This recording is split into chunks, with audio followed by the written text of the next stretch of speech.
বাংলাদেশি নাগরিকদের জন্য ভারতের ভিসা প্রাপ্তির সহজতর হওয়া এবং বর্তমানে স্থবিরতা কাটিয়ে শিগগিরই তা স্বাভাবিক হওয়ার সুখবর দিয়েছেন পররাষ্ট্রমন্ত্রী ডক্টর খলিলুর রহমান। প্রতিবেশী এই রাষ্ট্রের সঙ্গে বিদ্যমান দ্বিপাক্ষিক সম্পর্ককে আরও সুদৃঢ় করতে সরকারের পক্ষ থেকে নানামুখী তৎপরতা অব্যাহত রয়েছে বলে জানান তিনি।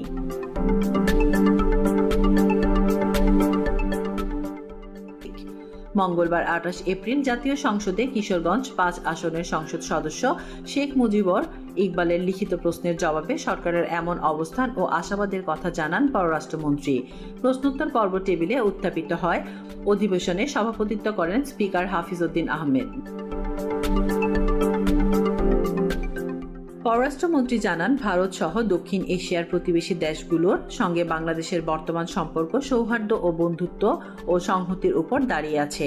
এই সম্পর্কের মূল ভিত্তি হচ্ছে অভিন্ন মূল্যবোধ, ঐতিহাসিক সংযোগ এবং দুই দেশের জনগণের মধ্যকার সুদৃঢ় বন্ধন। বর্তমান সরকার ক্ষমতা গ্রহণের পর থেকেই সার্বভৌম সমতা, ন্যায্যতা এবং পারস্পরিক সম্মানের ভিত্তিতে জাতীয় স্বার্থকে সমুন্নত রেখে ভারতের সঙ্গে সম্পর্ক এগিয়ে নেওয়ার উদ্যোগ নিয়েছে।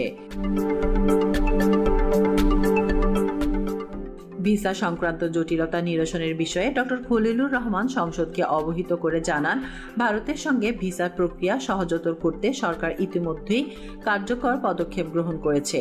সম্প্রতি ভারত সফরে সেদেশের পররাষ্ট্রমন্ত্রী, পেট্রোলিয়াম ও প্রাকৃতিক গ্যাস মন্ত্রী এবং জাতীয় নিরাপত্তা উপদেষ্টার সঙ্গে অত্যন্ত ফলপ্রসূ আলোচনা হয়েছে।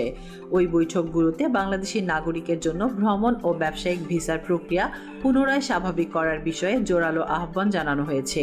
এই আলোচনার পরিপ্রেক্ষিতে দ্রুতই ভিসা সংক্রান্ত বিষয়ে ইতিবাচক পরিবর্তন আসবে বলে মন্ত্রী দৃঢ় আশাবাদ ব্যক্ত করেন।